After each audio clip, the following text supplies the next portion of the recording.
میرا نام مریم سلمان ہے. میں انڈیا غازی آباد کی رہنے والی تھی. میں نے ابھی آپ کے چینل کو وزٹ کیا ہے. لوگوں کی دردناک کہانیاں سن کر میرا دل کیا کہ میں بھی آپ سے آج اپنی زندگی کی سچی کہانی شیئر کر دوں. یہ واقعہ بہت پرانا ہے مگر اس کو میں ابھی تک بھول نہیں سکی. میری شادی 1995 میں ہوئی تھی. میں 20 سال کی تھی. اپنی فیملی کے بارے میں آپ کو بتا دوں. ہم 4 بہنیں ہیں. بھائی کوئی نہیں. اب تو ماں باپ کی ڈیتھ ہو چکی ہے مگر اس وقت میرے ماں باپ حیات تھے جب میری شادی ہوئی. میں اپنی بہنوں میں سب سے چھوٹی تھی اور باقی سب بہنوں کی شادیاں ہو چکی تھیں, بال بچوں والی تھیں. میرا سسرال غازی آباد میں ماڈل ٹاؤن میں تھا جہاں میری ساس, سسر اور ایک دیور تھا. یہ سنگل سٹوری گھر تھا. جب میری شادی ہوئی تو مجھے ایک کمرہ اور ایک باتھ روم اوپر بنا کر دیا گیا تھا. نیچے کافی تنگ پورشن تھا اس لیے ایک کمرہ اوپر ڈالا گیا. تب اس گھر میں اوپر والے کمرے میں میں شادی کر کے آ گئی. میرے کمرے کے آگے ایک بڑا سا ٹیرس تھا. اسی ٹیرس میں ایک باتھ روم تھا. بس یہی میرا سب کچھ تھا. میرے ٹیرس کے بالکل سامنے ایک بہت بڑا پارک تھا جس کا نام میں نہیں لینا چاہتی مگر وہاں کے رہنے والوں کو پتہ چل گیا ہوگا کہ ماڈل ٹاؤن میں کس بڑے پارک کی میں بات کر رہی ہوں. اور یہ اب تو بہت آباد ہو چکا ہے مگر سن 95 میں اس ایریا میں اتنی آبادی نہیں تھی. اس کے آس پاس کا زیادہ حصہ خالی تھا اس لیے پارک میں بہت سناٹا ہوا کرتا تھا. اور مغرب کے بعد تو بھول جاؤ, سوائے گارڈز کے شاید ہی کوئی موجود ہوتا ہوگا.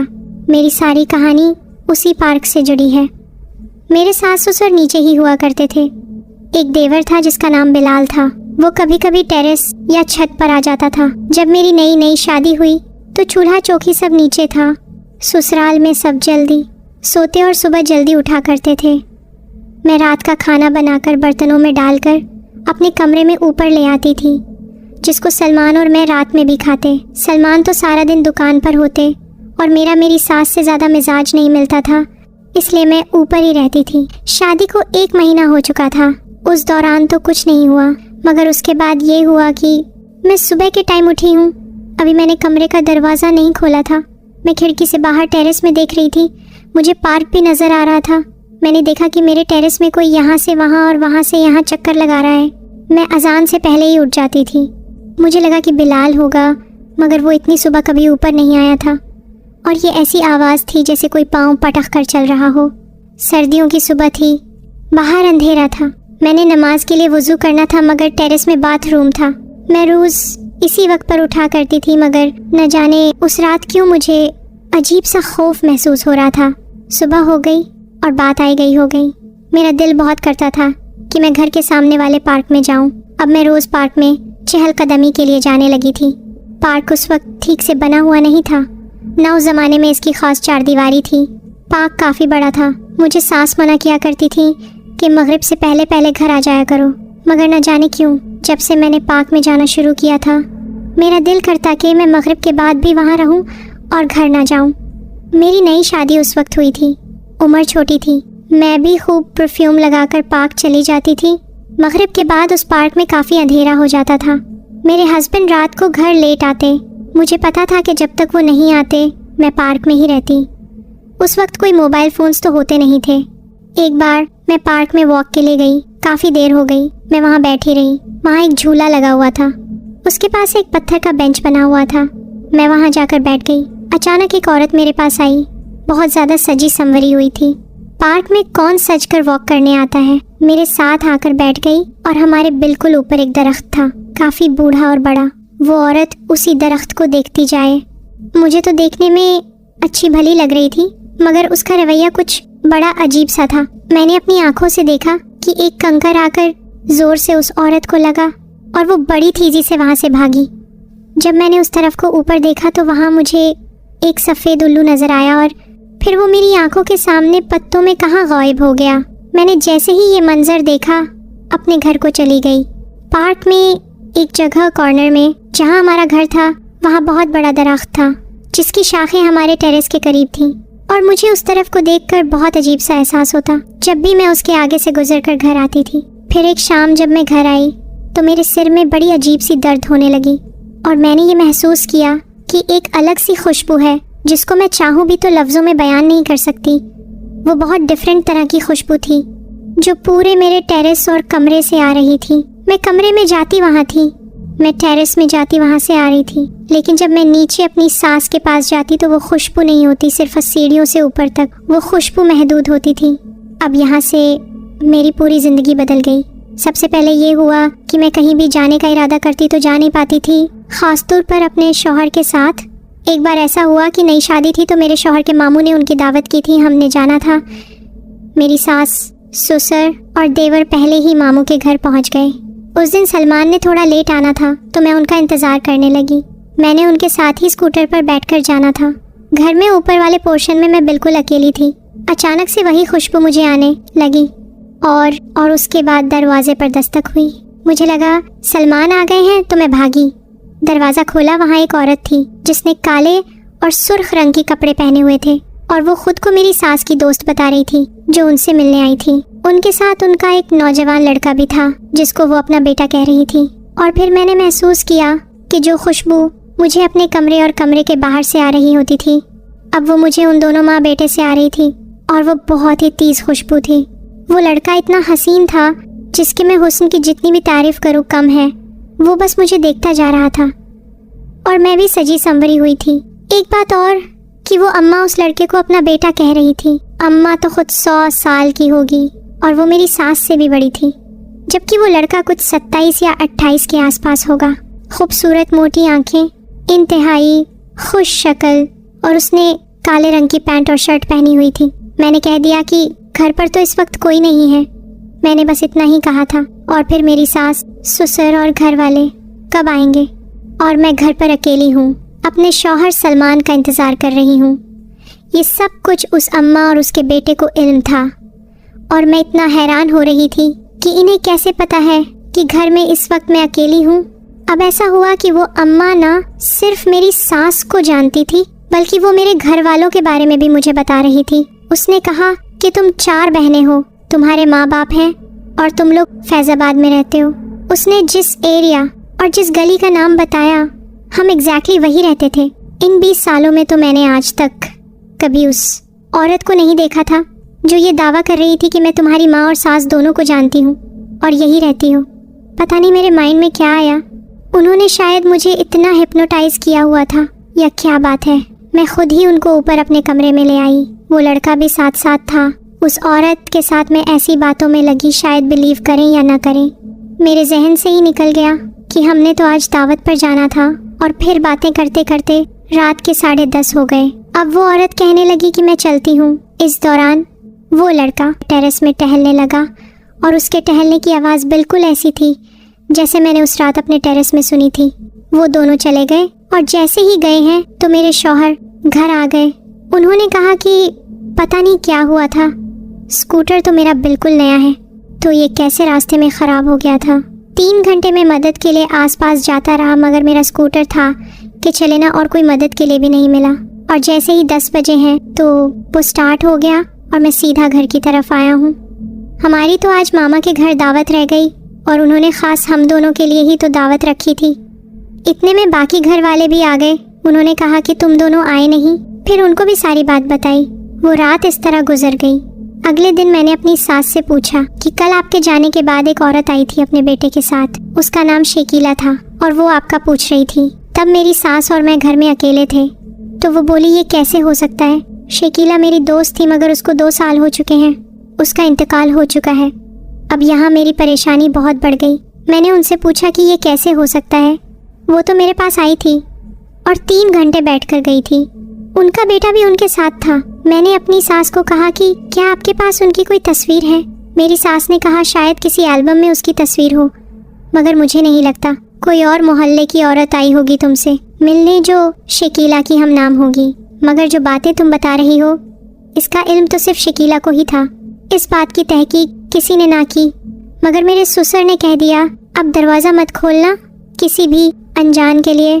फिर एक रात मैं सो रही थी तो मुझे उसी पाट की दरख्त की टहनी पर एक 5 साल का बच्चा बैठा हुआ नजर आया।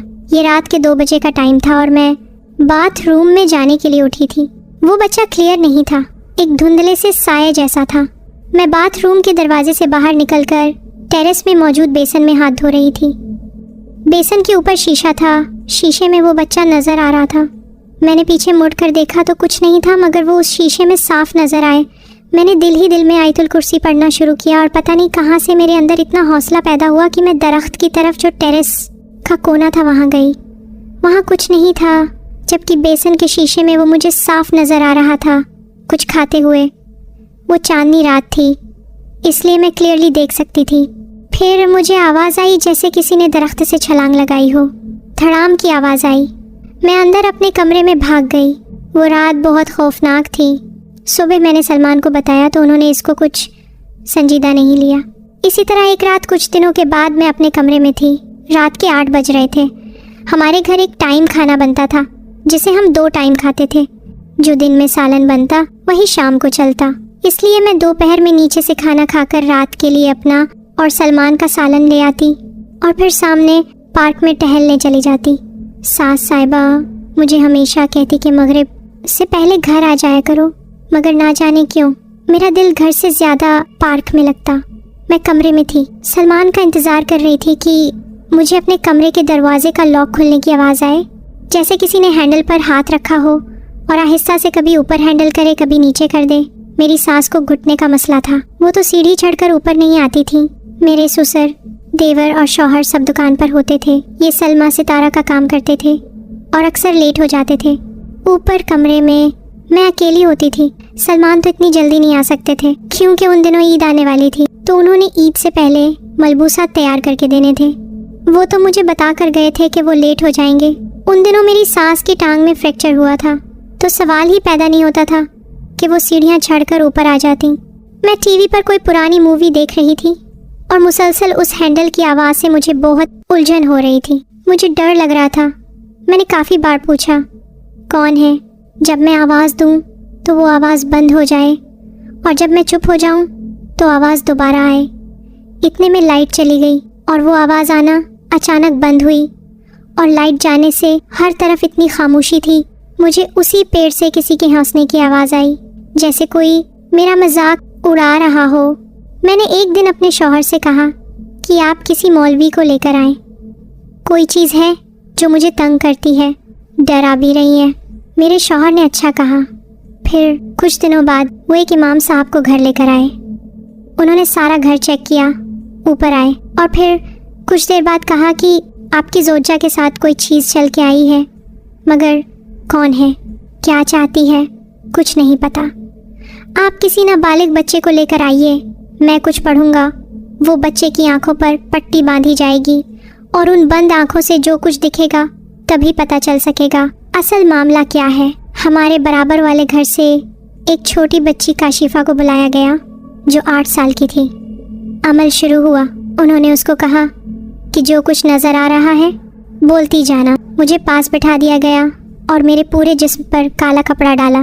مجھ سے کہا گیا کہ تم نے یہاں وہاں نہیں دیکھنا اور اس درخت کو تو بالکل بھی نہیں دیکھنا۔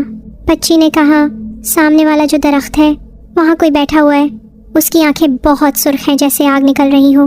مولوی نے کہا اس سے پوچھو کون ہو تم۔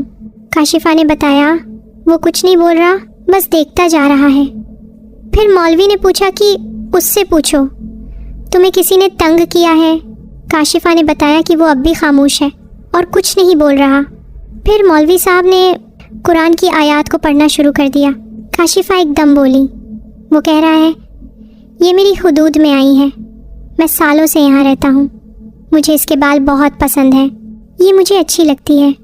مولوی نے کہا کہ تیرا ہم علاج کرتے ہیں، تو ہماری عورتوں پر گندی نظر رکھے گا، اگر وہ درخت تیرا گھر ہے تو یہ اس کا گھر ہے۔ مولوی صاحب بھی اس کو اب سن پا رہے تھے، مگر وہ کس حالت میں تھا، کیا کر رہا تھا، یہ صرف کاشفہ کو نظر آ رہا تھا۔ اب مولوی صاحب اور اس کے بیچ گفتگو ہونے لگی۔ وہ کبھی کہتا یہ گانا گاتی ہے تو میں آ جاتا ہوں، کبھی کہتا بال پسند ہے، ایسی ہی الٹی سیدھی باتیں کرتا جائے۔ کاشفہ کو انہوں نے کہا کہ ہلنا نہیں، اور اب بتاؤ یہ کیا کر رہا ہے۔ اس نے کہا کہ اس کی آنکھوں اور منہ سے آگ نکل رہی ہے۔ پھر اس مولوی نے کہا کہ اب اگر تم نے اسے تنگ کیا تو تمہیں سزا ملے گی۔ اب مولوی صاحب نے آنکھیں بند کر کے کچھ پڑھا تو کاشفہ نے بتایا کہ وہ چیخیں مار رہا ہے۔ مولوی صاحب نے کہا مارنے دو اسے جب تک وہ پیچھا نہیں چھوڑتا۔ کاشفہ پھر بولی وہ کہہ رہا ہے کہ اب نہیں کچھ کروں گا، मुझे जाने दो। इस तरह ये 40 से 45 मिनट ये सब सिलसिला चला। अब मेरे ससुराल वालों को यकीन आ गया था कि मैं सब सच कह रही हूँ। इस तरह उन्होंने दम किया मुझ पर और कहा, उम्मीद है कि ये अब कुछ नहीं करेगा, मगर उससे ज़्यादा एहतियात आपकी ज़ौजा को करनी होगी। वो जिस दिन दम करके गए, यकीन करिए बहुत सुकून मिला मुझे। मैंने सोचा शुक्र है जान छूटी। उसके बाद कुछ नहीं हुआ, मैं सुकून से रहने लगी।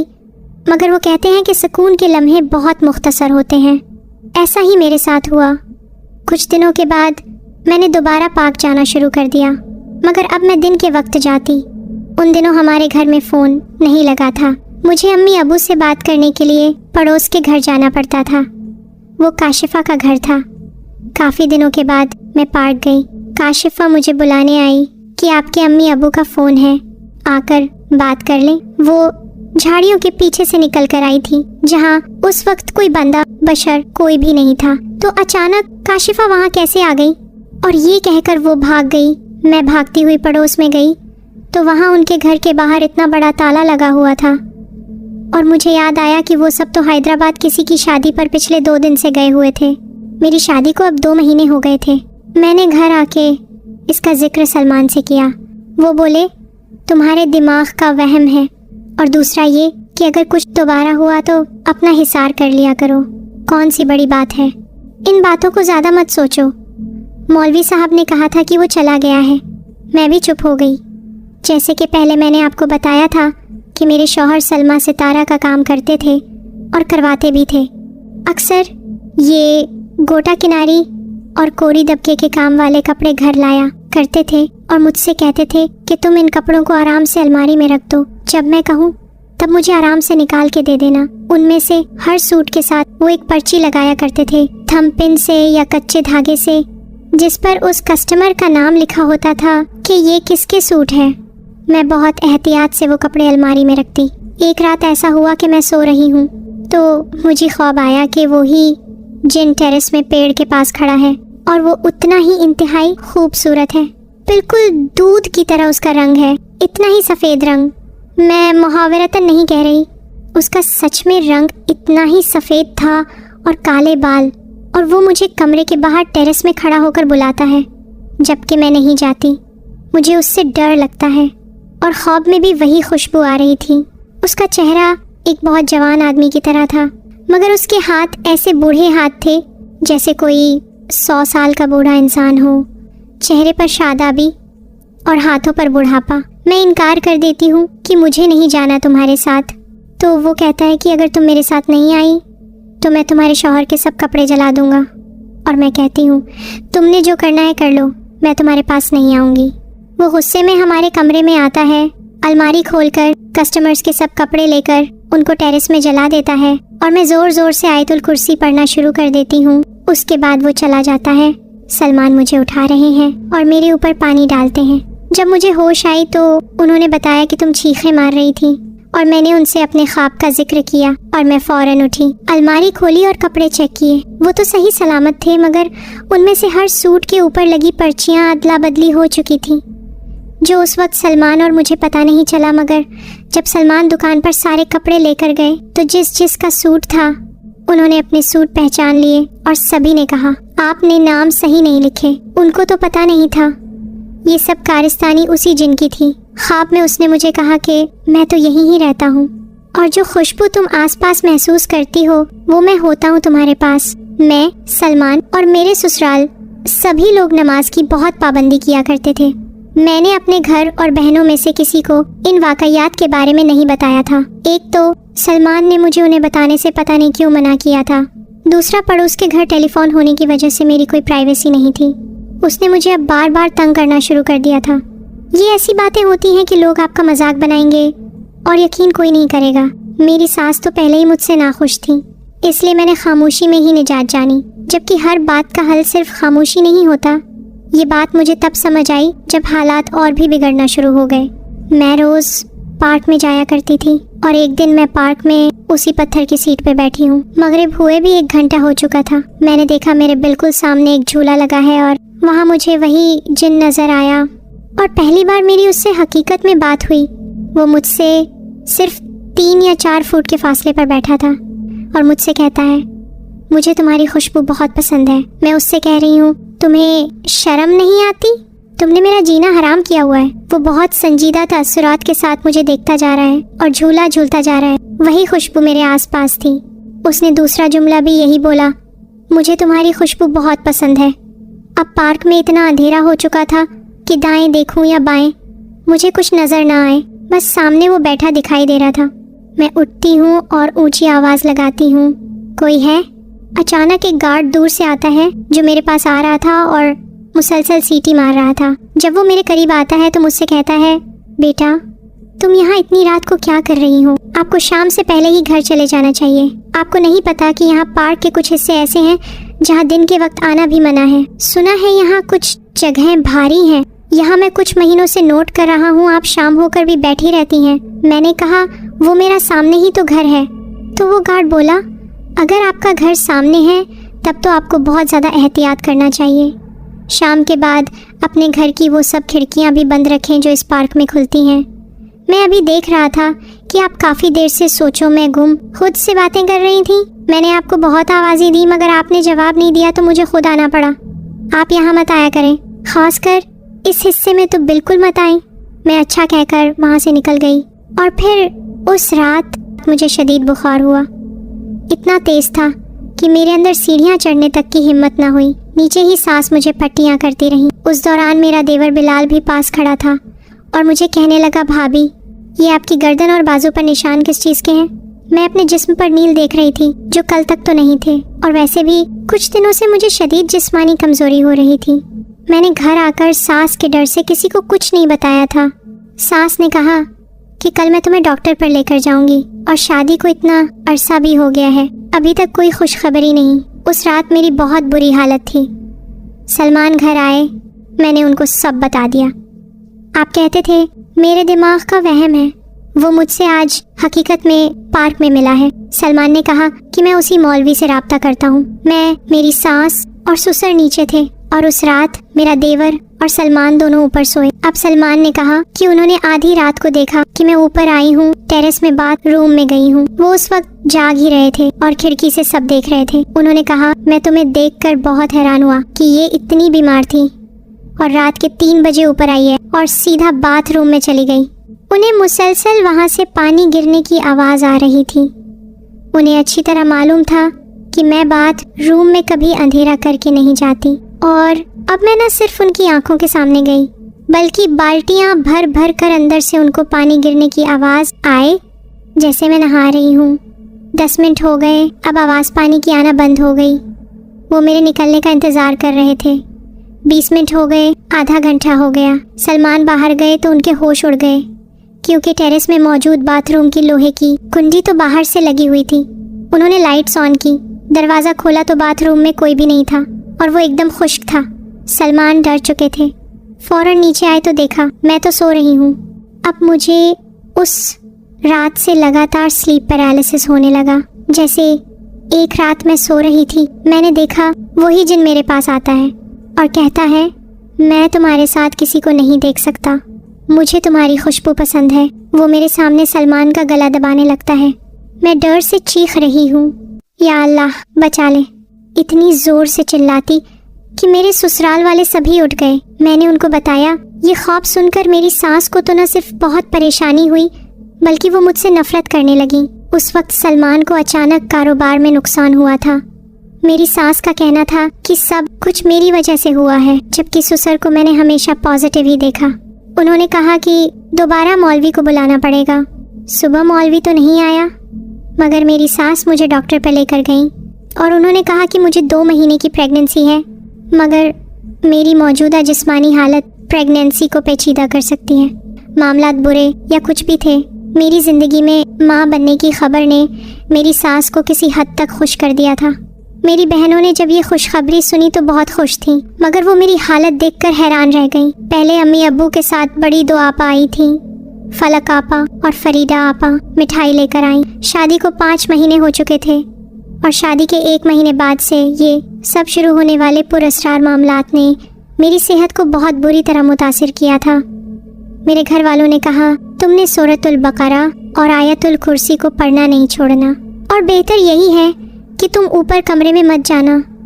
जिस दिन फरीदा आपा लोग गए उसी रात मुझे फिर से ख्वाब आया। अब वही औरत शकीला आई, मेरी सास के कमरे में खड़ी है। वो कमरे में अंदर एंटर नहीं हो पा रही अपनी लाख कोशिश के बावजूद भी। मैंने सलमान को सुबह बताया। मेरे बाल बहुत लंबे होते थे, अब वो इतने लंबे उतरना शुरू हो गए थे। कुछ लोग कहते हैं कि प्रेगनेंसी में खून की कमी से बाल उतरते हैं। मेरे तो इस कदर उतरे कि बालों की छोटी ही ख़त्म हो गई, और अब तीसरा महीना शुरू हो चुका था। एक बार फिर मैंने ख्वाब देखा। मैंने देखा वही जिन आया है, मगर अब उसका सारा वजूद आग ही आग है। इस कदर हिद्दत थी कि कमरे के बाहर वो जल रहा है और उस आग की जलन मुझे हो रही है। मैं खौफ के मारे ऊपर ही नहीं गई थी। मैं तो नीचे अपने देवर के कमरे में ही थी। मैं अपने आप को जलता देख रही थी। मतलब आग मेरे जिस्म को लगी है और उस जिन के साथ मैं खड़ी हूँ, अपने आप को देख रही हूँ। मेरी हमशक्ल उस जिन के साथ है। उन दोनों को आग लगी हुई है। आग में सिर्फ मैं जल रही हूँ। इतनी चीखें मारती हूँ, सब घर वाले उठ जाते हैं। मुझे उठाते हैं तो मेरे हाथ पांव मुड़े हुए थे। मुझे होश नहीं था, ये सलमान ने मुझे बताया था। मेरे कमरे के बाहर जहाँ मैंने उसी जिन और अपनी हमशक्ल को आग में जलते हुए देखा था, वहाँ सुबह के वक्त राख पड़ी थी और सवाल ही नहीं उठता कि वहाँ कहीं से कोई राख आ जाए। मेरी हालत इस कदर ख़राब थी कि मुझे हॉस्पिटल लेकर गए। वहाँ एक बुरी खबर हमें मिली जिसने हमें हिलाकर रख दिया, और किसी दूसरे के लिए इस पर यकीन करना मुमकिन ही नहीं। जो भी सुने, आप भी यकीन नहीं करेंगे, मगर जिसके साथ होता है वही जानता है, और ये सब मेरे साथ हुआ है। मेरा अल्ट्रासाउंड किया गया तो पता चला कि मेरे अंदर से बच्चा ही गायब है। कोई प्रेगनेंसी ही नहीं मुझे। अगर अबॉर्शन वाली कोई बात होती तो ब्लीडिंग होनी चाहिए थी, और जब प्रेगनेंसी कंफर्म थी तो बच्चा मेरा कहाँ गया।